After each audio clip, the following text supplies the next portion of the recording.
আলহামদুলিল্লাহ, যে বিষয়টা আলোচনা করবো আজকে, বিশ্ব নবী, দো জাহানের বাদশা, দুনিয়ারও বাদশা, আখিরাতও বাদশা, অর্থাৎ সাইয়্যিদুল মুরসালিন। যখন রসুলের নাম শুনবেন সাল্লাল্লাহু আলাইহি ওয়াসাল্লাম, এই শব্দটা বলা লাগবে। কি বলা লাগবে বলেন তো?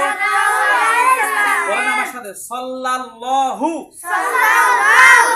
আলাইহি ওয়াসাল্লাম।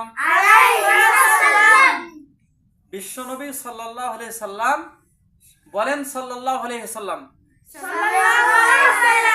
জি, যখনই নামটা শুনবেন তখনই আমলটা করবেন। এখন আমি যে বিষয়টা বলতে চাই, ভালো ছাত্রছাত্রী হইতে গেলে তোমার 1 নম্বর ফলো করা লাগবে, ওস্তাদ, শিক্ষক, টিচার কি পড়াটা দিয়েছে এই পড়াটা বাড়িতে পড়া লাগবে, সকাল সন্ধ্যা 2 বেলা। কথা বুঝা যায়? আলহামদুলিল্লাহ, কথা বুঝার চেষ্টা করবেন। সকাল সন্ধ্যা পড়বেন এবং পুরাতন পড়া।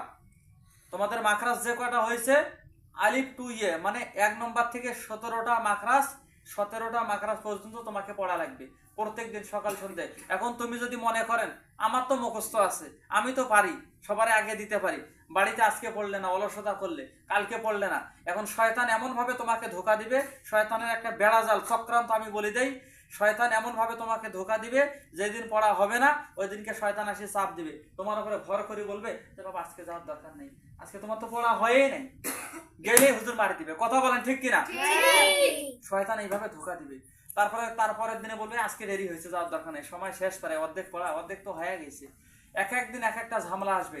এই জন্য নিয়মিত যারা আসতেছেন, নিয়মিত প্রত্যেকটা দিন আসবেন ইনশাআল্লাহ। 5 ওয়াক্ত নামাজ, এই বিষয়ে আমি পরবর্তীতে আলোচনা করব। আজকে যতটুকু আলোচনা শুনেছি বুঝেছি, আল্লাহ পাক সবাইকে জানা মানা বুঝা আমল করা তৌফিক দান করুন। আমিন।